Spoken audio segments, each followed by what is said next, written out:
Ready to roll with another edition of the Red, Gold, and Bold podcast. With you, as always, Jeff Chadiha from the NFL Network, NFL.com. Sam McDowell from the Kansas City Star. My name is Soren Petro from Sports Radio 810 WHB in Kansas City.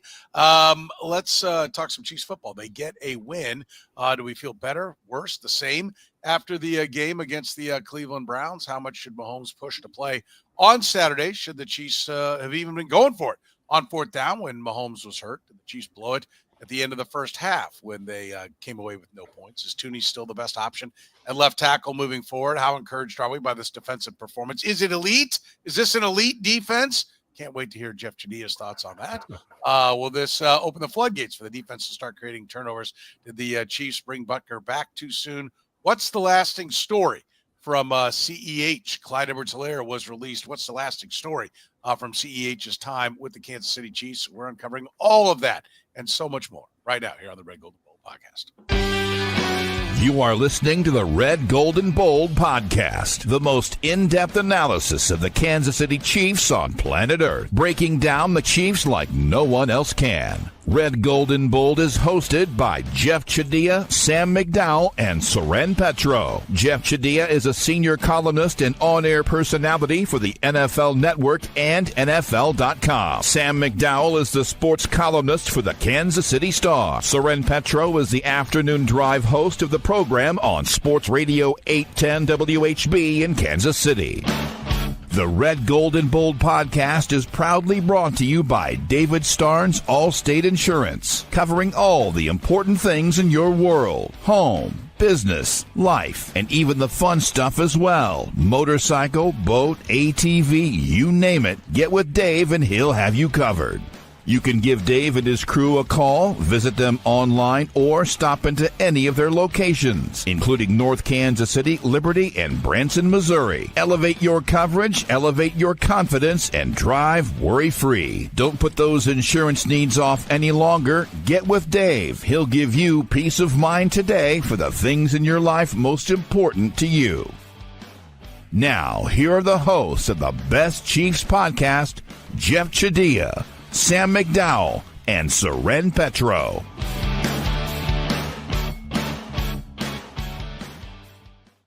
Here on the Red, Gold, and Bold podcast. Much to get to today. Jeff, let's dive right in and talk about the Chiefs. They get a win against the Cleveland Browns. They even covered the spread in this game. But do we actually feel better about it? Plus, 6 in the takeaway department, but still only winning 21-7. Where do you sit on this? Feeling better, worse, the same about the Chiefs? Where are you? I'm about the same. The defense was better. I think Jameis Winston had a lot to do with that. The offense had 75 plays and averaged 4 yards a play and almost got the quarterback killed. So I'm not so high on that. Special teams was a little bit of a wash. They obviously got a fumble recovery, but Harrison Butker did not have a good day. And so I think about the same. I think, look, we all knew they were going to beat the Browns. It was just a matter of how definitively that was going to happen. I do think it matters that they did not squeak through, that they won convincingly. I think they deserve credit for that. But the offense, given the opportunities they had with the football and 6 turnovers, I'm looking for more than 21 points. So it's about the same for me. All right, Sam, how about you? Better, worse, same? Where are you at? Well, I think you have to say worse because of the Mahomes injury. I mean, now you're dealing with an injured quarterback that you weren't before. So I think these next 3 weeks are put in more doubt than they were before the game. But to me, what was worse than the Patrick Mahomes injury is Patrick Mahomes has been injured in the past. He's missed games in the past. He's played injured in the past. But the first response that I always have is it's a reminder of how bad things can be without him. The first 3.5 quarters in Cleveland were a reminder of how bad this passing game is with him. I thought it was his worst performance of the year. I mean, it's the lowest completion percentage of his career. It's the second worst yards per attempt of his career. And look, there is some relation between that. But at one point, they passed the ball with a 3-possession lead on 8 consecutive plays. All of them were incomplete. 8 straight incompletions against a Browns team does not have a great pass defense, was missing one of its cornerbacks. To me, that 2 of them. 2 cornerbacks. One got hurt. Yeah, that's right. So to me, I thought that third quarter had the makings of a coach that said, I'm up 3 possessions. I haven't had a chance all year to sort of just fiddle with things, to try and fix things in a real game, because you can't fix things in practice anymore. They don't run at full speed. They don't have full contact at practice anymore, especially this late in the year. I thought he wanted to basically practice his passing game in that third quarter and have an opportunity to try and get it right. And instead, it was a reminder of how wrong this passing game is right now. And a lot of that, to me, on Sunday, and I don't know that this will be something that is lasting, but a lot of that on Sunday was Patrick Mahomes' decision-making. I mean, he was missing, when I say missing open receivers, I mean not throwing to them, in favor of throwing more tight window passes than he's thrown all year. And to me, that's the most worrisome thing when you look at this game. The defense was terrific. But when you look at this game and its snapshot, I think you say, Andy Reid's most telling quote after the game was, I asked him about passing the ball so much, and he said, you've got to pass the ball to win in this league. He's not talking about Sunday. He's talking about in general. They have to get their passing game right in order to be where they want to be at the end of the year. They had the opportunity to try and do that in that third quarter, and they weren't able to do it. Okay, interesting. So are you saying, the quarterback didn't play well? That's a reason to say, okay, I feel worse about it, right? Like, but I actually, I know I'm going to let you continue here, Soren. I don't know that that's a real reason to feel significantly worse, because I think the quarterback gets right usually. Okay. The passing game, I don't know if it will get right. You did point that out. Yes, he did not play well. Yes. Right. And then you're also adding on, it seems like to me that, that Andy Reid didn't have a sound game plan? Is that what, or got away from the game plan to try to work on things, and you're citing that as a negative?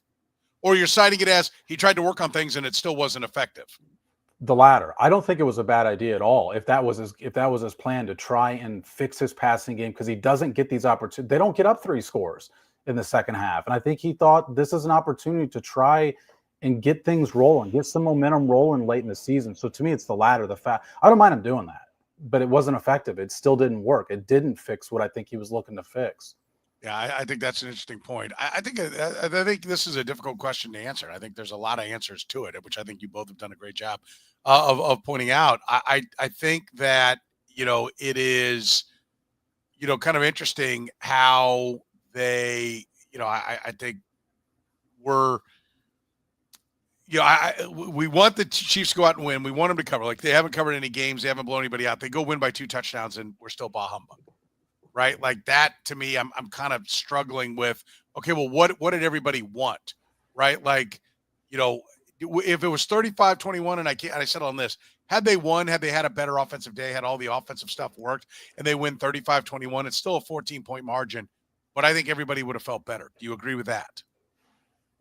Yes. If they had been even in the turnover differential and won 21-7, I think people would feel a lot better too. So we're upset that they won the turnover differential.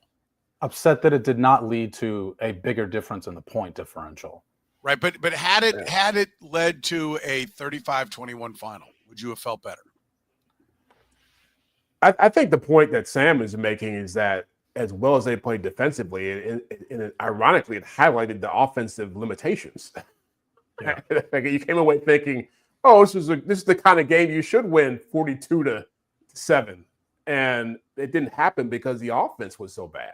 They got short fields. I mean, they had a drive start at the Cleveland 21, at the Cleveland 34, at the Cleveland 44. I mean, it's the very thing that we've been talking about all year. Is this offense has had to produce these long sustaining drives, absent big plays, and it's really hard to do. The defense, for once, finally said, you don't have to do that this week. We'll give you the opportunity for the short field. And only one, like the one at the 21 in the first half produced a touchdown. The one at 34 produced a touchdown. Like, that was the reason that the offense scored it all. I mean, they put one drive together out of 16 that had more than 48 yards, 1 out of 16. And I mean, at one point in the second half, they strung together 4 drives that totaled 10 yards between the 4 of them. But the defense delivered the goods. I mean, Yeah. I do. Yes, you're totally right about that. Yes. I think so. Listen, I get it. A bad day on offense, right? But I think there were positives within that. One, Joe Thuney, while at times being thrown around like a rag doll, you saw really the lack of anchor that he, why he's a guard and not a tackle. I still think he's their best left tackle that's healthy right now since DJ Humphries didn't practice today. I still think he's their best option there at left tackle. But you saw the limitations that he has. But he battled. And Patrick Mahomes, I know, Jeff, you said they almost got him killed. They also kept him from being sacked. They gave him a fighting chance, right? Patrick Mahomes is really good at sack avoidance. Really good. Has been really good his entire career. And this year he's getting sacked at the highest rate he's ever been sacked at. I don't think it might be that you can say, hey, Patrick Mahomes losing some of his athleticism, right? We're starting to watch. He's going to turn 30 at his next birthday. At the beginning of next year, he'll be 30 years old. And so the athleticism, 27's your peak. He's on the downslope. And so you could point to that I would listen to that a little bit, but I think largely it's because the offensive line has sucked, right? And particularly the left tackle has been a huge problem. And so they at least kind of solved that. And then I think defensively did a lot of things right. The blitz got home. I think that Charles Omenihu, I think it's a difficult question to answer because I think I feel worse about the offense, but I feel a lot better about the defense. I feel like Charles Omenihu kind of knocking some rust off is kind of putting everybody back into the place that they belong. And not only are they getting pass rush from the defensive linemen, but it's making the blitzes more effective as well. The blitzes were really getting home. And you know what helps the blitz? Not to cut you off. A quarterback who holds the ball for like 10 seconds. But some of the and I'm with you. And I'm totally with you. And Jameis Winston absolutely contributed to this effort. There's no doubt about that. But they also had blitzes that were just in his face. He had nowhere to go. I mean, they played Aiden O'Connell earlier this year, who has 0 scrambles in his career, and they couldn't get home. Yeah. So I'm with you. Look, this is not something you put in a time capsule and say this is how you play, right? I got it. I'm down with that. But I do feel better because I think at the end of the day, the goal is to score more points, right? And than your opposition, and they won by 14 points. This has been that's the biggest win of the season, right? It has to be. I would think it would be. They had 10 in San Francisco, right? 10 in San Francisco, and what was the New Orleans? I think New Orleans might have been New Orleans final 9 or 10. New Orleans was 13, so 14's the most. Let me read you just the history of recent history of teams that have won the turnover battle by 6 or more, and obviously there's not very many of those. But here's their point total since 2000 and about 10-ish. Last year, there was 31 points, 39 points, 37 points, 54 points, 38 points, 24, 42, 43, 56, 58. When you win the turnover battle by 6+, you score a lot of points. The 21 in that mix stands out for how low that final number is. What, Denver had 5 turnovers or forced 5 turnovers and scored 24 straight points? Again, look, are we nitpicking? Sure. But again, I don't think we're. I don't even listen. Offensively, we're not. Oh, we're not. I think what Soren's question comes down to here is which one do you think is more sustainable? Yeah. Do you think this defensive performance is more sustainable, or are you more concerned that what we saw from the offense not being able to generate its passing game, if that's more likely to be what we see in the future? I think that for me, the bigger thing is, and look, the bar is so high for this team, and I think even they said Mahomes even admitted to the broadcast team that, okay, we know we're not playing well enough to win a championship. When they're playing in the early window, and then you're watching Buffalo, Detroit in the later window, and the Steelers and the Eagles, you're watching the Buccaneers scoring 40 on the Chargers. It's like there's teams out there who are scoring a lot of points. This isn't like last year where scoring was down across the league. There are teams out there who are scoring 30 points a game and making it look easy. And for whatever reason, this team is not doing that. And so, I do think for me, scoring 21 points when you've got 75 plays and short fields, that to me is more concerning than, hey, the defense played better. Because they're not going to win games in the playoffs with what we saw in that game. Okay. Interesting, because they've been winning games against teams that right now are playoff teams with that kind of point total. You think they're beating Buffalo with that effort on offense? I mean, you playoff games like, no. Do I think they're beating Buffalo? No, I think they will need a better performance than that on offense to beat Buffalo. But do I think they can beat the Broncos? Do I think they can beat the Chargers? Yes. Well, that's not what we're talking about. We're talking about winning a championship, right? Oh, you were talking about playoff games. Those are playoff teams. Okay, well, that's the early level. They're not going to see those teams in divisional championships. No, listen. And I'll state again. No, this will not win them a Super Bowl. If they play this game 3 or 4 times against playoff opposition along the way as it gets better, no, it won't win them a Super Bowl. But I think there were still things that were positives. I agree with that. I totally agree with that. I don't want to say like there weren't positives. And I know you're not saying everything sucked and everything's negative, but I do think it's still possible to say that this game was a positive. The reason that I cited the way I did, because there's definitely some positives in this game, and we're going to get to a lot of those positives in this podcast. You guys know I'm really big into yards per play because I think it takes the luck of the field position out of it and just how effective were you on a per play basis. They were at 4.15 yards per play. Their worst this season, and we've talked a lot about their offense struggling, was 4.58. Before that game, they were at 4.15. Like, this was their worst offense performance of the year, and they had it with some cushion. It was with the quarterback taking some more risk and trying to throw into those tighter windows, and with the emphasis on not just killing the clock, but trying to push the ball downfield more than they have. And this was the result of it. I think what it showed is there's a reason they haven't been taking these risks. There's a reason they haven't been throwing downfield, because what we've seen from them previously is still their most effective offense, and the most effective offense is the offense that we've been critiquing quite a bit this year. Patrick Mahomes practiced today. Is he going to play? We'll talk about that next here on the Red, Gold, and Bold podcast, where we're always brought to you by our friends at David Starnes Allstate Insurance. David Starnes Allstate Insurance, serving the Kansas City area and all throughout the Midwest. With David Starnes Allstate, it's not just about fender benders. Beyond traditional safeguards, enjoy perks like roadside assistance for unexpected breakdowns, transportation expense coverage when your car is in the shop, auto replacement protection to keep you on the road in style, and much more. You can give Dave and his crew a call at 816-781-7331. Visit them online or stop into any of their locations, including North Kansas City, Liberty, and Branson, Missouri. David Starnes, Allstate Insurance. Gann Asphalt and Concrete, proudly serving the greater Kansas City area. Nationally recognized, full-service paving and pavement maintenance contractor. Parking lot problems? They've been making them disappear in KC since 1994. Don't risk accidents and liability in your parking lot. Get your lot restriped today. A brightly striped lot will cut down on accidents and keep your lot as safe as possible. Find them online at GannAsphalt.com or call 816-484-3338. Gann Asphalt and Concrete. One contractor, all things parking lot. All right, Patrick Mahomes practiced today, went through the whole practice. What should the plan be, Jeff, for Patrick Mahomes this week against the Houston Texans? Are you playing him? Are you sitting him? What does he have to prove to you if you were in Andy Reid's shoes to be out there?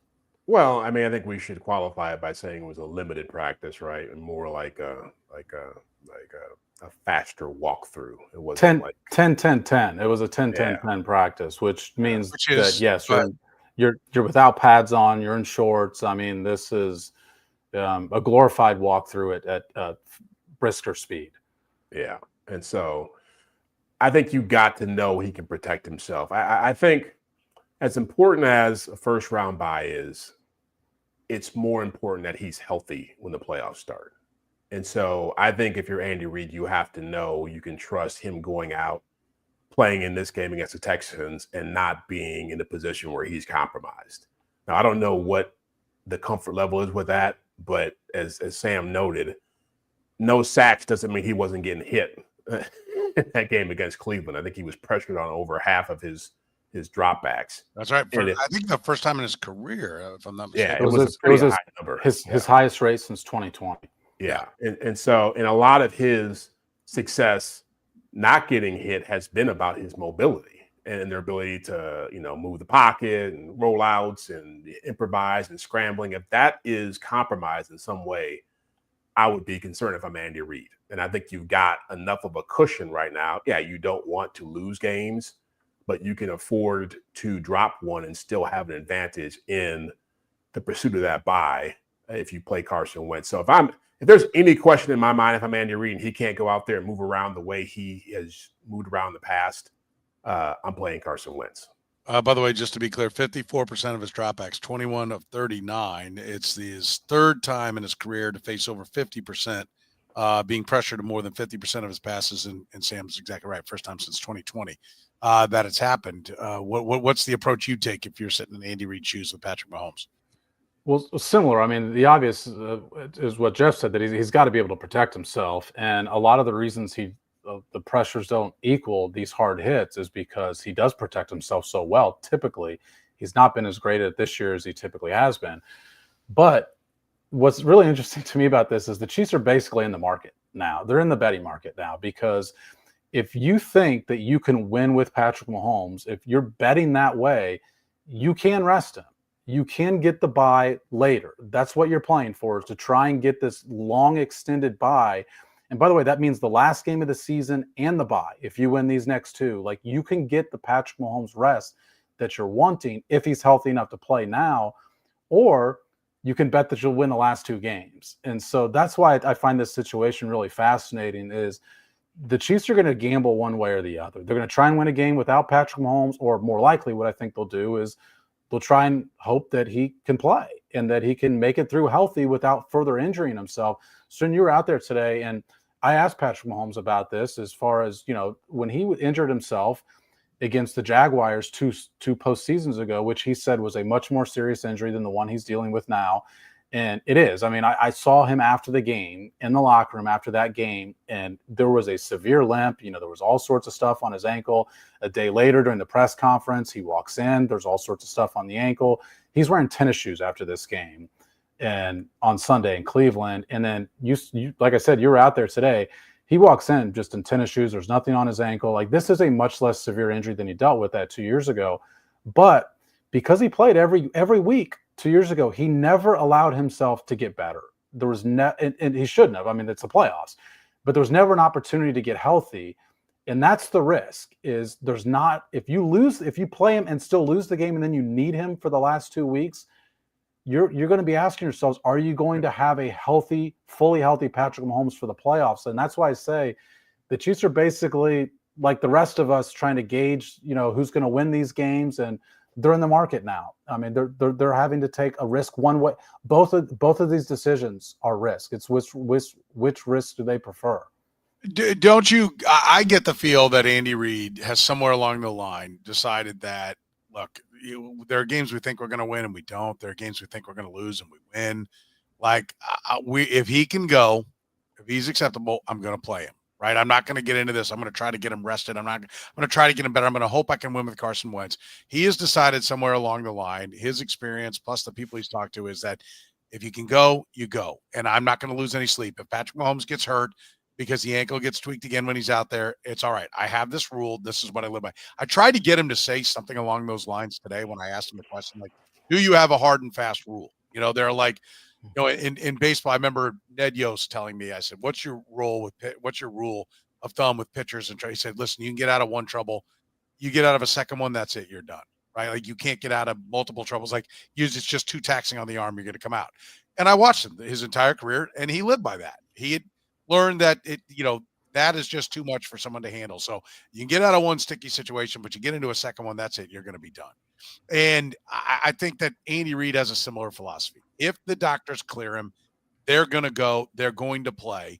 Yeah. And if my guy gets hurt, then he gets hurt. But I know we fired every bullet we had. He's already cleared, right? I mean, he's practicing. He's already cleared. Yeah, and he was cleared to go back in the game. The best example of what you just said, Soren, is a lot of times fans will say, "Oh, if it's a game ahead of a bye week, they'll say, well, why not rest him ahead of the bye week? Because then you get 2 weeks." Andy Reid's never operated like that. He's cleared this week. I don't need to rest him 2 more weeks by sitting him one more game. He's cleared this week. Like that, to your point, Soren, that's always been his philosophy. And it's why, look, I think I speak for all three of us when we all think he's probably going to play in this game, barring some sort of setback, which, I mean, I've been a little bit surprised that, the markets, for one, anticipated him for not to play after the game immediately. But also all of the reporting on this has been as if it's been in question. It's like, well, he was going back in the game. Like in Cleveland, he was trying to get back in the game. The X-rays are negative. Like he's going to be cleared to play this game, and I think therefore much, much more likely to play in the game. Yeah, but that also begs the question, and this is where I think it gets tricky, is that he's going to push to play. To want to play in that game was crazy. Like it's 21-7 with 7 minutes to go, and you can sit down and let Carson Wentz play. So you've already got a guy who wants – what's that? No, I'm sorry. I interrupted you. Go ahead and finish your thought, Jeff. No, I was just going to say he's going to push to play, and Andy, as you said, has this philosophy about it. But the risk in this is that if he aggravates it and he can't finish this game, Pittsburgh is out. Well, and so if you lose those 2 games, then all of a sudden you're really in trouble. Yeah, I think the reason it's important for this question to be asked of Andy Reid is because Patrick Mahomes comes at it with that pitcher mindset. You know, when the manager comes out and asks the pitcher, can you get another batter? He's supposed to always say yes. It's the catcher's job to be like, he doesn't have it. Get him out of there, right? Like if the pitcher tells you can't do it, you're like, we don't need this jackass. I need guys that are tough. I need guys, right? Patrick Mahomes has that mindset. He's always going to say he can go do it. He's always going to try to limp out there. That's why this is, in my opinion, firmly on the shoulders of Andy Reid. Yeah. It is his call. He has to figure it out, not Patrick Mahomes. Patrick Mahomes is going to fight through and go out there and do everything he can, just like every player in and amongst the players. I don't care what the league has to say. They all are talking to each other about how they beat the concussion protocol and fake them out and get back into the game. And that's what their brethren expect them to do. That is the mindset of the players. That's why you have doctors that are independent doctors that say, no, you wobbled, that's it. I don't give a crap. You're coming out. That's how the injuries cannot be left in the hands of the players because they're always going to push forward. So how similar is this to a couple of years ago when Jalen Hurts had that shoulder injury going into the last 3 games of the 2022 season, and they had to decide, do we sit him or not? I think they sat him, and then they ended up getting the bye anyway, right? Mm-hmm. Is that what they did? And now he was hurt throughout the rest of the playoffs. Right. I think they sat him for they sat him, yeah, they sat him, yeah. And so I think Nick Sirianni said, you're sitting. We need you for this run. And I think the tough question is, does this team need a bye to get there? Can they really win 3 to get to the Super Bowl? Can they really win 4, or do they need a bye? I think they need a bye. I do too. I think they're a flawed team. I think there's only so many magic game plans that are going to equalize some of the issues that they have. I think they're at best. Not at best. I think they're probably the 3rd best team. I think the Eagles and Bills are better. I'm not convinced the Lions are better offensively. I'm not convinced they're better because they have so many injuries on defense right now. If they get some of their defense back, then the Lions, and maybe the Lions still are better because they can just outscore the Chiefs. I don't think they're the best team. I think they're good enough to beat any team that they play in the playoffs, but they're going to need to have a day. They're going to need to have a good game plan. They're going to need to have something. So I think there is a reason to say they got to get to that bye week. And I think there's a reason to say they need to earn it in the next 2 weeks, because everyone's like, well, they only got to win 2 out of 3. I think it'd be really nice if they could do it in the next 2 weeks and then have a week and a half plus a week plus a week. Yeah. Right? Like I think that's not guaranteed though, right? To win 2 more. It is. I totally agree with you, Soren. Like I think the only path this team had that gives them, let's say, a 40% chance of getting the Super Bowl includes the bye. Like if they don't, because there's something else about the bye. First of all, you get Buffalo at home. You don't have to play in the first week, and that first week is more losable than I think it's been in any Patrick Mahomes season in his era. But also, you have the opportunity to luck into a much easier path. That the Chiefs learned last year. When you're the road team, the odds of lucking into an easy path slims, because when you go on the road, you're playing better teams. Yeah. You have to play the Ravens. You've got to go through Baltimore. You've got to go through Buffalo. When you have a bye, there's the opportunity something crazy happens, and guess who stands to benefit? You do.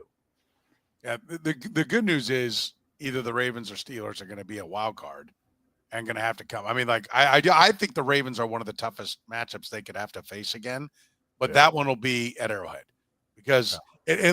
Well, I take that back. I actually don't think it would be.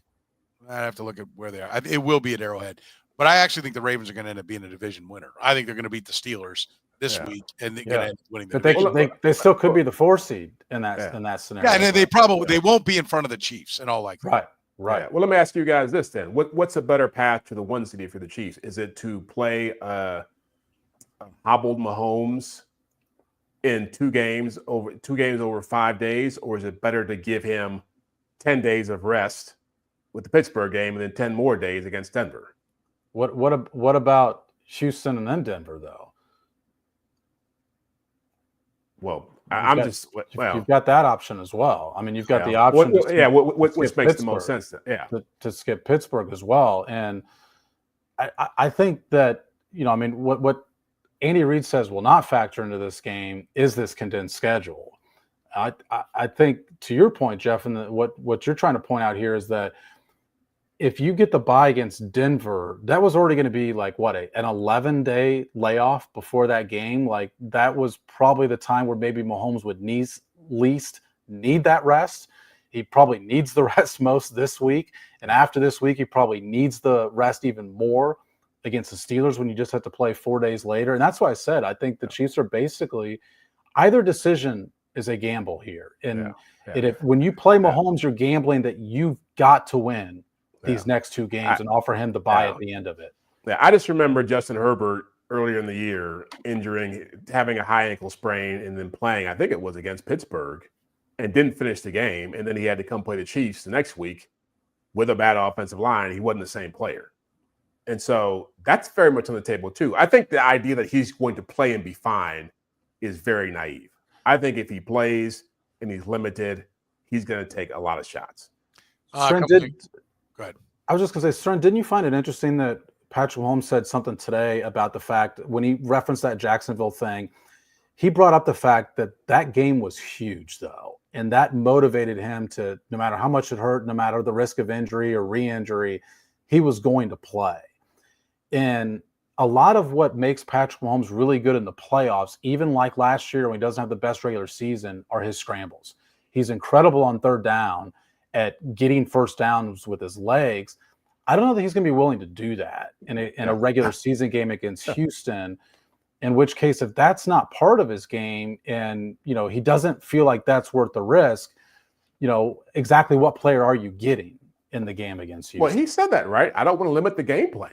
That was part of his answer, which I think was a very mature answer, which is like, I want to be out there, but if we can't run half the stuff that we usually do, what's the point of it? Yeah, no, and he that is one of the comments he made today, and I thought that was very telling when he doesn't want to limit the game plan. I also don't think there's probably many scenarios where he thinks he actually does, even when he's hurt. That's right. So, do as I say, not as I do. Might be part of it. A couple things here. One, Matt says the condensed schedule absolutely should factor into the decision. I also agree with this one. Jim says, let's give the video a thumbs up. Yeah, it don't cost nothing. Helps us out. Like it, love it, share it. Thumbs up. That would be great for us. And I like this one. Ben says, agree with Sam. One of the big reasons to get the bye is to hope someone handles Buffalo for him. And that is always nice. If you get the bye, that's like you're moving on. Somebody else can always have their stupid loss. And have them handling Buffalo. Yeah, and have them trip it up. I think that's an important part of the equation as well. How about the fourth down? Should they have been going for it? I mean, I think there's somewhat revisionist history here to say, like, well, that play, he got hurt, so you shouldn't have had that play. But, Sam, where do you sit on fourth down? Should they have even been going for it? Should he have even been on the field at that moment? Well, the analytics basically have this as the Chiefs are going to win the game regardless. Like, it has this as such a minimal difference because in both situations, go for it or punt, they're better than 99% to win the game. So it's got this as hey, it's dealer's choice. And I think it factors back into what I said. I think Andy Reid just wants to work on his offense and saw that as an opportunity. So let's come back to that. The offense is not a finished product, right? Correct. So what's wrong with that? I don't think there's anything wrong with that. I don't think there's anything wrong with that. But I also thought because I asked him about the fourth down after the game, and we've long talked about this, but it's very clear his biggest factor in fourth down is just, do I have the play? Because he said after the game, he goes, well, we had a play that I liked, which, look, that absolutely needs to be part of the equation. I'm surprised that that's the game when he has a play, because they had so many third and shorts already where they needed to use a lot of these, I would think, in the same little square on the play sheet options. And so I was surprised that he looked at that and said, well, this is the time where I still have a play left, because he should have exhausted most of those. I think what a lot of people are complaining about is that they set him up to drop back yet again and take another hit. I understand that argument, but I disagree with that argument. The biggest problem is not that they're putting Patrick Mahomes in danger. It's that running is their best option. It's that the pass is no longer their best option. So, like, just from a strategic standpoint, passing the ball and dropping back one more time is not the best option. Their running backs were averaging 2.95 yards per carry. They're not really effective. That's one thing to keep in mind. Jeff, should they even have been going for it? No. You're up 21-7. Your defense is playing the best it's played in weeks, and they've already gone to their backup quarterback. Like, what are you gaining in that situation that it's worth that risk? Which comes back to what we're just talking about with this decision about playing him at all, which is Andy Reid, as great as he is, I think sometimes looks at Patrick Mahomes like he's an Avenger, like he just can do whatever out there. It doesn't matter what you call or what you do. Well, he kind of is. Yeah, but again, as the coach, you have to recognize my quarterback's been getting hit all game long. Like, this is not the time to go for it in a situation where the game is already won. Let's get out of here. But I do agree with let's get out of here. But I also agree that the offense isn't good enough right now. Yeah. And I'm with Sam. I think there was a little bit of like, we've got this game in the bag. Let's try to get this thing going. Let's take some shots. Let's try to get the chemistry here. Let's feel good. Let's feel good about it. Well, if he broke his leg in that play, was it worth it? No, it absolutely wasn't. But like, then do you wrap him in bubbles? And you can't have that guy playing scared. And does anybody think he's playing his best football? For whatever the reason might be. Some people don't think his arm is dead. He can't throw the ball deep. Some people think it's because he hears footsteps because of how much he's been hit. Whatever the reason is, like he needs to play better, doesn't he? Yeah. Well, it wasn't going to change in that moment. It wasn't. One play was not going to change the trajectory of that situation. And so, yeah, I understand the idea of let's tinker with things, let's try different things out and see where we can get going. But you've been doing that for the second half. How much do you have to do before you pay a price for that? I mean, again, I think. Well, it's clearly that play. I think he wasn't reading the room. Yeah. In that situation, understanding, hey, even though we have no sacks giving up, my quarterback's still taking shots. He's been taking shots for a month. I think the answer is it's a little bit more macro in the sense that, like, get more short passing, get better at it, get better plays, get better route designs. Like, I'm starting to get a little bit frustrated with some of the that they don't like. I'm seeing some creativity in some of the short passing with other teams, and I'm not sure that I'm seeing it as much with the Chiefs. That they seem to keep wanting to come back to these big over the top shots, and right now they're not there. We'll see if it ends up being the case. Listen, we are proud to be brought to you by our friends at Key Cannabis, also by our friends at Whataburger. I can tell you it was back in my house this past weekend. You can check it out right now. Their Whata Wings are certainly a big hit. Whataburger is proud to sponsor the Red, Gold, and Bold podcast. Now at all your KC Whataburger locations, and for a limited time only, get your Whata Wings tossed in any of your favorite flavors, including the new Nashville Hot. Or get your hands on fire you can handle with the all-new, perfectly spicy Bacon Blaze Jalapeno Double.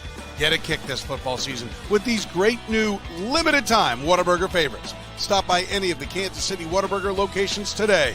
Whataburger's open 24 hours a day.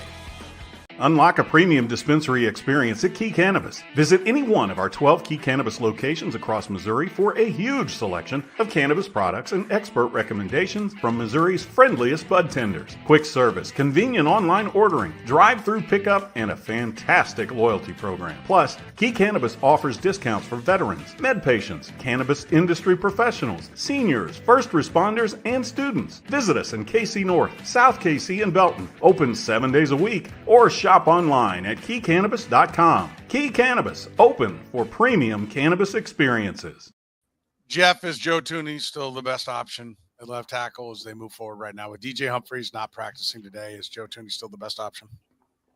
Yeah, I mean, I don't know what other option there is. So, yeah, I would think. And I give him credit for the job he did. I thought that he really fought, and they had a good game plan as far as helping him out. You saw Caliendo helping, keeping an eye on Myles Garrett and, whoever was in the backfield or the tight end, they took turns, they triple teamed him at times. So I think they had a good plan. I think he was willing and able.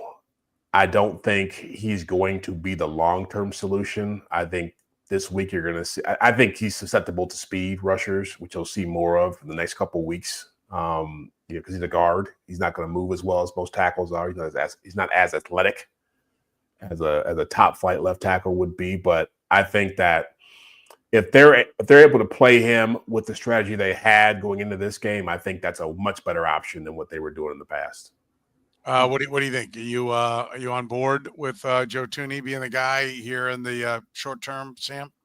Well, I find what Jeff just said really interesting as far as potential matchup base. I hadn't really thought about that. I mean, look, Joe Thuney's got pretty small arms, so I do see why a bending edge rusher would be a particularly difficult matchup for him. I mean, I thought Joe Thuney was okay. I mean, he did give up 6 pressures and 24 snaps to Myles Garrett, which Myles Garrett's terrific. A 24% pressure rate is still higher than he normally gets, and 5 of those were in less than 2.5 seconds. Myles Garrett was effective during the snaps that he played in that game. I think the bigger thing is that, you guys mentioned it, the running backs average less than 3 yards a carry. And to me, it's because you split up your strength of your team, which is that interior line, which is, Trey Smith is a power run blocker. Creed Humphrey's the same, and Joe Thuney can do that too. And you lost that when you moved him out to the edge. In fact, we saw in the first half, the Chiefs recognized that they were going to lose that because they were running a lot of off tackle stuff, which we haven't really seen them do. Well, it's because Joe Thuney's playing left tackle. And to Jeff's point about them helping Joe Thuney, I noticed that as well, and I wondered what Kingsley Suamataia and Wanya Morris are thinking on the sideline. Can I get some help over here? I think it's a great point. I mean, it was very noticeable, and we've said, I don't understand why they can watch when they turn on the tape of their defense and see 2 guys blocking Chris Jones every time, and they manage to handle everybody else. Why somebody doesn't go, wait a minute, we could do that too. Yeah. We could put 2 guys over here. Let's give some help there. There was real help, and I think that's and let's be clear that may be part of the reason why the offense was a little bit limited was because they were doing something they don't usually do. But yeah, I don't think they really have an option right now, right? And I don't think he's the right guy. I don't think you think Will Anderson against Wanya Morris, no. I think it's not even close. Yeah. What if you actually did help them the way that they did help Joe Thuney? I mean, that's a question for the coaching staff. Well, they can't get there. I'm fine with that. It is kind of puzzling why. I think it's because they knew. And look, like I said, there were a couple times Joe Thuney was just literally thrown like a ball. Yeah. And look, you've also got a situation where DJ Humphries did not participate in practice today, but I think the answer to the Chiefs should be providing here is what it is totally dependent on whether or not they think DJ Humphries is going to be their guy later in the season and therefore in the postseason. Because if you do, then I wouldn't tinker with what's in the middle. I want Joe Thuney playing where he's going to play in the postseason. Yeah, I think it's a fair point. I think they need to get DJ Humphries back. That's what they really need. They need him back, and they need him knocking the rust off for this thing. I don't think they win a championship with anybody but DJ Humphries at left tackle, and I'm not guaranteeing they do with DJ Humphries. I just don't think they have the right answer to go through the postseason at left tackle if it's not DJ Humphries, right? And I agree with that. Yeah. He might not be good enough either, but he's the only one that to me gives them the chance. How encouraging was this defensive performance? Are you ready to call him elite, Jeff? Elite is not coming out of my mouth anymore. You guys. You are so mad. Pressured me into that. What's that? For a brief moment, you called them elite, and you're so pissed. Yeah. So that they are back to being the number 5 defense in the NFL by yards and points. By points, they are the number 5 defense in the NFL. So not 5 defense, but that's I think they've played 4 of the worst offenses in the NFL. So is everybody. There's only 4 elite defenses in the league. Then is that right? Okay, you guys are calling them elite. Is that we're just giving you a bunch. Okay, all right. I was gonna say, Don't turn this around on. Don't turn this around on us. You're up first. I got 6 weeks of tape that says not elite. So yeah, they played well. I was encouraged by what I saw. I thought that look, you get 5 turnovers and it's a good day for you. They pressured the quarterback. They as Soren said, the blitzes worked. I do think, like I said before, like Jameis Winston was as bad as you could be, and which is why he's not playing quarterback anymore for them the rest of the year, it looks like. But look, I mean, I think once I saw Aiden O'Connell do what he did, it was going to be hard to shake that image. So I think that they got a little bit better. I don't think Charles Omenihu is that much of a difference maker, to be honest with you. I think it comes down to when they're facing teams that have more weapons and better quarterbacks, it's going to be tougher for them to have those kind of days. Interesting. Sam? I mean, first of all, I just now looked it up. The Chiefs' schedule difficulty defensively is 15, so just right in the middle of the pack as far as the sort of teams and that's just totally based on the offenses you're playing DVOA wise.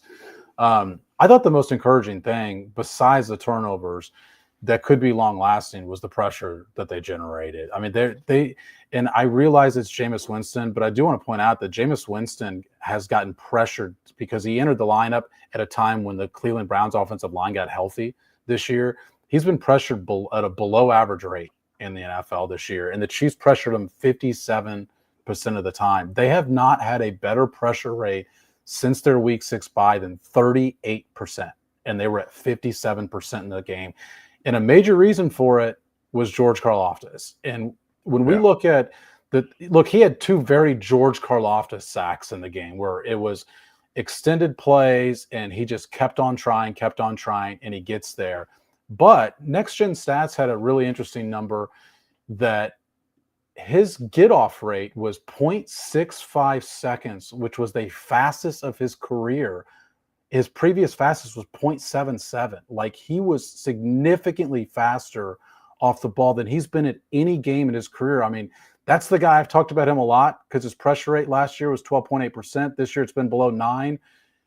George Karlaftis was a major difference in this game. And I do wonder if it's because they've got 2 real defensive linemen now to deal with on pass rushing downs, when previously this year he's been their second best guy.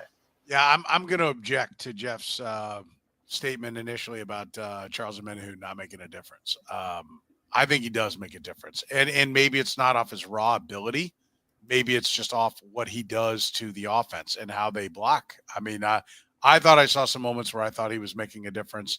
I do think that it all fits when he's there, right? That's the best way I can put it. It's like getting your 3-hitter back, right? Your 4-hitter goes back to 4. Your 6-hitter's not hitting 5. You see, like, everybody slots back into the place that they're comfortable with, and I think especially Steve Spagnuolo is more comfortable. Like, his blitzes were way better. Like, I mean, everything seemed to get home, and again, we need to see it again. Let's see it again. Hey, can we say that? Let's put that out there. Yeah. I think that would be a better. It will be. And if they get 4 or 5 sacks on CJ Stroud, if they're harassing him, if they hold the Texans down to 10 or 13 points, right? Then are you going to be on board, Jeff? With what? Elite? Well, I mean, if they do those things, they're going to stay in the top 5 in yards and points allowed. Obviously, if they I'll be more of a believer. Yeah, certainly. Because really, realistically, it's always easier to rush the passer when you know where the quarterback's going to be. Like, George Karlaftis was probably doing some of the same things against Buffalo, but you get upfield and Josh Allen just dips inside and goes around you, and all of a sudden he's running free. You do that against Lamar Jackson, he makes a move, he's around you. So, like, you can be a lot more aggressive rushing a guy that you know is not going to move. I'm intrigued by another matchup with the Buffalo Bills because I saw the stat today that Josh Allen's average time to throw was 3.4 seconds, highest in the league. So they're doing a good job of protecting for him. He hasn't been sacked in a month. I know. I think it's going to be a difficult challenge, but I think I like what I see out of this defense again. And I think when they can put pressure, the secondary doesn't look near as bad, right? Safeties aren't being beaten by 7 yards, and it looks a lot better when you get after the quarterback. And so they're better on defense. I think they're, would I like to have seen Jalen Watson? Yeah, but I think they may be approaching the level they were at with Jalen Watson just differently. With Charles Omenihu, who I think makes a difference, I think their pass rush is getting better, and that helps negate the loss of Jalen Watson. I think they're, again, pretty good defense where, let's see what they do against. They got 3 more playoff teams: Texans, Steelers, Broncos. We're gonna have a much better feel, especially if all 3 of those teams have to play. We're gonna have a better feel for whether or not they can say it's okay to punt and let our defense get a stop. So you're saying all their problems were about Charles Omenihu not being here? No, but I think they have problems in the secondary, but you don't get to the problems in the secondary if the quarterback can't throw the ball. Yeah. I get that. Yes, listen. I think there are certain positions on a football field that mean more than others. And I think if you can pressure the quarterback, which I think Charles Omenihu helps them do, that makes everybody else on defense look better. They all look better, right? Just like if the left tackle is just a shutdown guy over there, and your quarterback can stand in the pocket comfortably, pat the ball a few times, and then let it go whenever and wherever he wants, he looks a lot better. The receivers look like they're getting open. Like that's a premium position. Pass rusher is a premium position. That's undeniable, correct? Oh, no question about it. I just think that you're cherry picking one game just to make a statement about the defense being better, when in fact, I think you should use a better game or a better opponent to make that statement. Agreed that we're talking, but against the Chargers, they had pressure as well. They had more pressure against the Chargers, and they had what? They were without their best receiver. But that was he blocking? Was Ladd McConkey going to block? Well, I'm saying if you know where you want to go with the football and your guy wins fast, the ball's coming out quick. I think they both go together. You're making a valid point. The pass rush is better, but I think it's better because you have a quarterback who's immobile, who's holding the ball forever. They ran a 4th down play, a 4th and 3 play, and he tried to throw the ball. He waited 5 seconds and threw the ball 15 yards down the field. It's like the play was dead. Sam, do the turnovers keep coming? Is this open to floodgate? Like they've unlocked what it is. It takes to get takeaways. I think it's dependent on scheme and what they emphasize, because there was a real emphasis this week, more than any week, I think, in that building, that this is a week you need to get some turnovers because the quarterback is going to allow it. And look, maybe for Trent McDuffie, I could see an argument that he needed to get the first one out of the way before the second one comes and the third one comes at a much more quick rate than year 5 would be his second interception at this rate. But I think it makes more sense this year to have that emphasis in every game, regardless of the opponent. Last year, this was such a high-functioning defense late in the season, it did not make a lot of sense to take risks. This year it does, because look, both you guys made valid points on that last topic, which is it is just one game. One game's better than 0. It's not nothing that they played really good against the Browns. But I think they could stand to have more risk in a secondary that has struggled this year. And, especially Brian Cook has struggled this year. He gets an interception. And what stood out about the turnovers is the effort that they required. They were good at the point of catch, which they haven't been good at the point of catch this year. Leo Chanel's forced fumble was very, very intentional. It was not the result of a tackle where you happen to hit the ball. And that's what I'm talking about. Those types of things, I think, can be coaching points. And that's why I think the answer to this question is dependent on whether or not they continue to be points of emphasis for this team over the next 3 weeks and beyond. Do they keep taking it away, Jeff? I don't see it happening. I think I think history tells you a lot about what's going to come, and they had 10 forced turnovers in the first 13 games and 6 in this game. So that's less than 1 a game, or a little over 1 a game. That's over 1 a game. They got a positive turnover differential. Yeah. So I don't think it's like, to me, it's like I was at the Rams Buffalo game a couple weeks ago when the Rams went off, and people were like, "Oh, the Bills defense stinks." It's like, no, the Rams just had a day. Like, they weren't beaten. Nobody was beating them the way they were playing that day. I think the Chiefs had a day, and that happens in this league. But I don't think that. I think the way they play, especially in the secondary, there's not all that man coverage and having a weakness on the, at one cornerback spot and at the slot corner too. It's like you're not going to have interceptions come from anticipation. And so you're not going to have guys in position to anticipate those kind of plays. And maybe the pass rush gets around the quarterback more. You have more forced fumbles.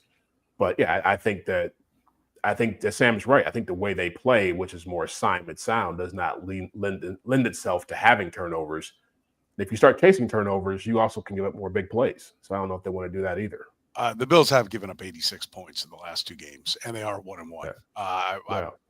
Almost 1,000 yards of offense over 2 weeks. Yeah. There are some questions about the defense for sure. Well, they had 3 starters out at the last game, right? The Chiefs still have Rashee Rice, DJ Humphries. I mean, they've got Hollywood Brown. They still got starters out. I mean, it's like we're. So what's the point you're making? I don't understand. Well, you got to play with every team. Yeah, every team's got starters out. That's my point. Like we just critiqued this offense for the first 35 minutes of the podcast and didn't even mention the guys they're missing. Yeah. So but I'm saying you're saying they gave up 86 points, but they also are still like a top 10 defense, right? No, they're not. I don't think so. I think they are. I don't think the Bills are. In points, the Bills are 2, 4, No, 6. in yards they're 23rd, and points they're 12th. 12th. Points. But shouldn't recency has to matter some. So they give up 86 points and they're still 12th. So that tells you they were pretty high before they gave it up. And they're trending in the wrong direction. Yeah. Are the Bills elite, Jeff? Their defense I think they're better than the Chiefs are. You think the Bills defense is better than the Chiefs? I can't help. Didn't they just play the Chiefs? The defense. They just play the Chiefs. How many points did the Chiefs score? The Chiefs played a better offense. How many points did the Chiefs score against the Bills? That's not a fair comparison at all. Well, then what are you talking about? Because then you're saying the offense. You're saying the offenses are equal. Like if you're comparing which defense is better by the final score, you're saying they have the exact equal offense. Certainly, you think the Bills' offense is better than the Chiefs' offense is. Yeah. Okay. Well, then the Chiefs' defense had a harder assignment that game. I think the Bills' defense is equal to the Chiefs. Yeah, I think they were out 3 starters. Strong disagree. They were out 3 stars in the secondary. I also think they don't need their defense to be as good as the Chiefs need their defense to be. That's a totally different question because I think we agree with that. The Bills have a better offense. The Bills have a significantly better offense than the Chiefs do right now. But defensively, I mean, I don't think the Chiefs are giving up 500 yards to the Rams. I mean, how long has it been since the Chiefs gave up 500 yards in a game? Not even to the Bills did they give up. What's the best offense they played outside of the Bills in the last month? The Chiefs. But in the last month. Totally separate. Well, I'm saying, I think it's fair to say that their production has a lot to do with the offenses they're playing. If they're playing the Rams, I guarantee you the Rams will light them up. The Bills dropped 30 on them. The Rams will not light. One's lighting up. 500 yards light them up though. How many yards did the Bills have against the Chiefs? How many points did they score? The Bills scored 30. Okay, so I think that's a pretty good day. And that's without Amari Cooper being healthy. It's without Dalton Kincaid. It's the first time the Chiefs defense had given up more than 28 points in like 3 years. Yeah, and it's also the best. I mean, you think that, and I would agree, the Bills have the best offense in the league right now. Yeah. That's what they did against the best offense in the league.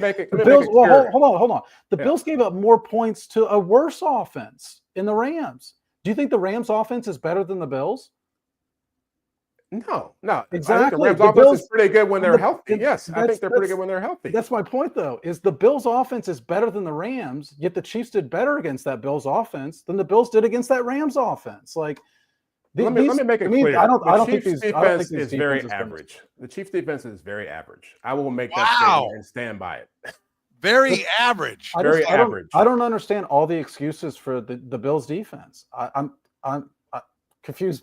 The excuse I'm making is that they were down 3 starters in their secondary when they played. And to be honest with you, I thought the Lions would run the ball all over them, and they didn't. I think that they played pretty good defense. When the Chiefs played the Bills, they were down Jalen Watson and Charles Omenihu. You thought the Bills played good defense against Detroit. So you guys think the Chiefs' defense is elite? Is that the point we're making here? No. I'm making the point that the Bills is very much the things you're saying. Yes, we're not making a point. Hold on. You said you think that the Bills played pretty good defense against the Lions. They gave up 521 yards this week. Like, there's no I said they stopped the run pretty well. Well. That's one of the best ranked teams in the league. I hope Dan Campbell gave out game balls to the defensive line after the game for stopping the run. Then I mean, they gave up 521 yards. 2 days ago. I mean, listen, I think the Bills defense is capable of playing better than they've played the last 2 weeks. But it was when you made the comment, I was like, about their defense. They've given up 86 points. Yeah, but how many they given up outside of the 86 points they gave up in the first 12 games? I guarantee you I know because they were. So they used I to was be having better? conversation. What's that? They used to be better. Like their secondary is really good, believe it or not.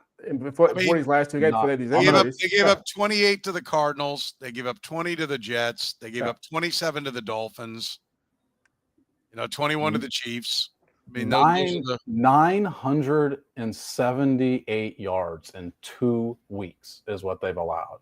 And they've scored, 90 points? Listen, I will defend the 978 a little bit.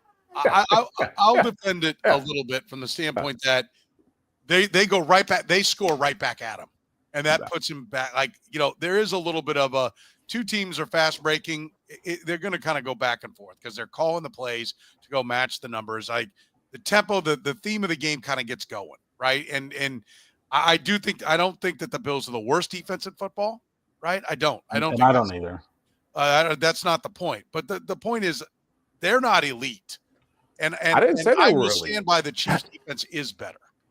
And this is why, to your point on this going up and down, is why I look at yards per play. So it takes how many possessions you get out of it and things of that sort. I mean, the second most the Chiefs have allowed in a game this year is 6.1.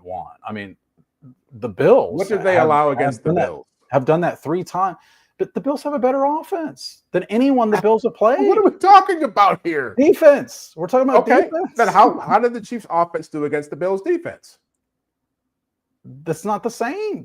Where do you think the Chiefs offense is? I'm saying if you're making the point that the Bills defense is so weak, then how did the Chiefs offense do against their defense? Why didn't they light them up? We spent the first 35 minutes critiquing the offense and talking about why the offense is struggling this year. I do see where Jeff is coming from. But I think the disconnect here is I don't think either one of us are saying that the Bills defense is deplorable.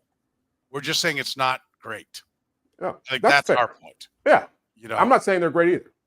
Yeah. I'm saying they're better. I'm saying the Chiefs have an edge defensively if they face the Bills. They have a better defense than the Bills. It didn't show up in the first time they played. It did. It's why it wasn't a 3-touchdown game. It's why with 2.5 minutes left, it was a 2-point game. It's because their defense is better than the Bills' defense is. Look, the Bills were the better team all day that day.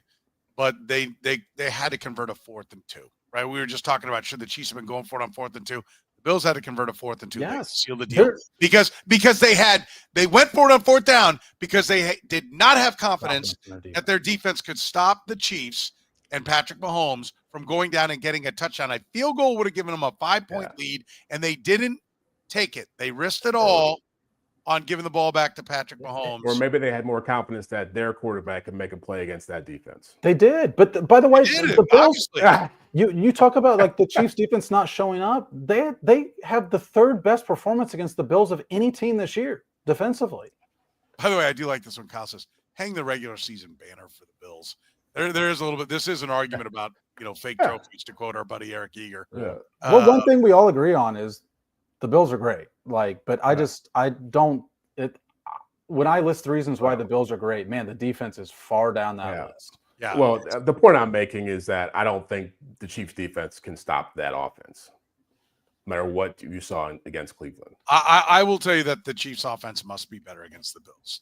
If that's where we need to build the bridge to find the common ground, I agree. I do real quick want to mention Clyde Edwards-Helaire, just for timeliness. He was cut. What do we take away from his tenure in Kansas City, Sam? Well, I think a lot of it is the stuff we already knew as far as first-round pick, running backs is not a way to go. But, I mean, look, the Chiefs did not want to take Clyde Edwards-Helaire in the first round. And that's not just revisionist history. They tried to trade out of it. But the flip side is he was still next on their board. They have to own the fact that they chose to pick a running back in the first round, and this is how it ends up. I do think the Clyde Edwards-Helaire talent is misinterpreted 5 years later because he was a productive running back, not an elite running back, but a productive running back before he had that hip injury, which for some players has ended their careers, what he suffered in New Orleans. In his rookie year, he was fine. He was their leading rusher by 500 yards. I think he had 800 some yards. He was at 4.5 yards a carry. Like, he was fine. Not first round pick fine at all, but he was fine. And it changed after that. He was never the same player. He never had the wiggle that the Chiefs saw on film, that we saw at times in his first year after he got that injury. But that goes back to the top of what I said, is that's a major risk when you take a running back, is they're more susceptible to having that exact storyline than guys at other positions are, because you rely on that stuff way more as a running back than you do other positions. And it's just one more reason why, part of their lesson long time ago, but especially now, still needs to be that it's way too early to take a running back. And the reason that's relevant is there's going to be a lot of running backs next year, and I think they're going to be enticed to take one early. I think that's interesting. Jeff, your takeaway from the I don't agree that it's. I think they took the wrong running back. That's what I think they did, and I think they got enamored with the idea of him fitting into their offense in the same way that they got enamored with McCole Hardman fitting in their offense, or Kadarius Toney. That sometimes they can be too committed to this notion of Andy taking these players and molding them into their best version of themselves. I think there are plenty of good running backs out there. And this year we've seen whether it's Josh Jacobs or Saquon Barkley, obviously Alvin Kamara and Christian McCaffrey, that style of running back is becoming more in vogue. Jonathan Taylor is the guy that we always talk about in that draft that they passed on. I think the moral to the story is take running backs who can be productive and aren't just the beneficiary of playing in great offenses where they don't have to take a lot of the same burdens that other guys do in other offenses. I think that moving forward, I think they need to think more about guys who can play at receiver as well. Yeah, here's the guys who were taken right afterwards, because Jeff, I think that's a very relevant thing to mention. So here's the running backs taken afterwards. Obviously, Clyde Edwards-Helaire was the first running back off the board at 32. DeAndre Swift goes 35. Jonathan Taylor goes 41. J.K. Dobbins goes 55, and A.J. Dillon goes 62 before Antonio Gibson goes 66. Like, those are the other running backs that, theoretically could have been on their board in the first or second round. Yeah, and I think we've seen enough running backs come from later rounds, and I agree. Like, they took the wrong one. I think that the story on there's a couple of things.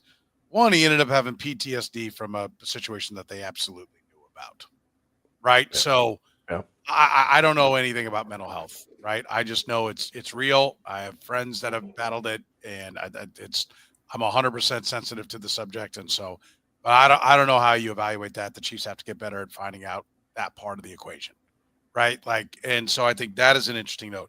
Two, he played for an incredibly talented LSU team. And it's clear he played behind what that year was voted the best offensive line in football. And they did not put enough stock into how much the offensive line of LSU had them. If you look at film of what his body type was at LSU and what it ended up being with the Chiefs, I don't know that his heart was in playing football, or certainly was in working out, because he doesn't look like the same player, didn't have the same kind of elusiveness. And so that's something, like, when you dig into the character, is football really important? I think you got to try to figure out there. And I think most importantly, though, look harder at the other positions, because there is no reason to take a running back at 32. There's none. Even for those, if we went down here, I'm just going to stack by career rushing yards, the rushing yards, and that was a fairly top heavy one. But they went, and they're pretty much the names that were just rattled off by Sam, but by career rushing yards: Jonathan Taylor, DeAndre Swift, Jalen Hurts, Antonio Gibson, A.J. Dillon, Zach Moss, J.K. Dobbins, Cam Akers, and then Clyde Edwards-Helaire. Right? The point is, you could have gotten guys that were going to be just as productive later on. And then when you take a look at it and you say, okay, well, but if we had looked harder at 32 about where we wanted to go, T. Higgins and Michael Pittman sitting there were the ones that are always going to be the slap in the face, and they needed wide receivers. Yeah. Right? And the other way to say that, Soren, because I think that's a great point too, is look at their leading rushers since Clyde Edwards-Helaire led them in 2020. The next year was Darrell Williams, undrafted. The next year was Isaiah Pacheco, 7th round. Pacheco again, 7th round. Leading them this year is a guy they picked up off the couch in week 3, just available off the couch in week 3. So I agree with you that as far as what you said is, that a lot of the other guys in that draft are not first round picks, but also the Chiefs themselves have gotten by just fine, won Super Bowls with taking guys in the 7th round or undrafted. And let me just say that in the neighborhood, like basically all the weighted average guys, like if you look at that by Pro Football Focus or Pro Football Reference, Jalen Hurts has been the best player out of that draft. He plays quarterback. He went in the 2nd round, but it's all first round guys that went in front of him until you get to Jonathan Taylor, and then after that. But they'll listen to some of the names there based upon just their mathematical formula of who's been the best players: Jeremy Chin, Michael Pittman, Antoine Winfield. Those guys were all 2nd round picks. DeAndre Swift, Matabwike from Baltimore, the defensive tackle, is there for 2nd rounders. Trayvon Diggs, Damian Lewis at guard. Then you get down 3rd round. Alex Highsmith at linebacker. John Runyon. There were players that were there. They needed to look harder to find them. What about what your board tells you running back is the best guy at 32? Look again. Yes. And what about, Matt brings up a really good point, Soren, if you want to put that recent comment on the screen there, because he's right. I mean, Damian Williams opts out for COVID, and they know that going into the draft, and suddenly running back they think becomes a need, not a want. They did that before too. Remember with Tyreek Hill and his legal situation up in the air, that's part of the reason they draft McCole Hardman, is because that seems to be an oh crap, we had planned on having this guy, you don't. And I think that's a really good point as far as whether or not that needs to just be tossed out altogether, as far as, replacing one specific player with the potential draft pick. I think if that inspires, and I'm with you, I agree wholeheartedly. They tried to get out of that, but quarterback when Jordan Love. Once Jordan Love came off the board, nobody wanted to move up at that point. That's what all the talk was. And they were stuck there at 32 and had to do something.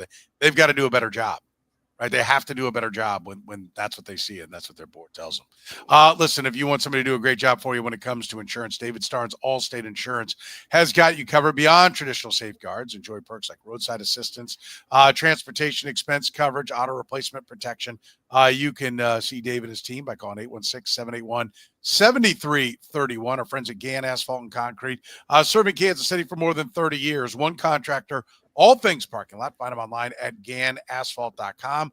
Our friends at Key Cannabis. Remember, Key Cannabis offers discounts for veterans, med patients, cannabis industry professionals, seniors, first responders, and students. Open 7 days a week. Shop online at KeyCannabis.com. And, of course, our friends at Whataburger. They were, again, a big hit at my house for a limited time only. Get your Whata Wings tossed in any of your favorite flavors, including the new Nashville Hot. I'm a huge fan of the Nashville Hot. You can check it out. Also get your hands on fire you can handle with the all-new perfectly spicy Bacon Blaze Jalapeno Double. For Jeff Chadiha from the NFL Network, NFL.com, Sam McDowell from the Kansas City Star, I'm Soren Petro from Sports Radio 810 WHB saying thank you very much for joining us here on the Red Gold and Bold Podcast.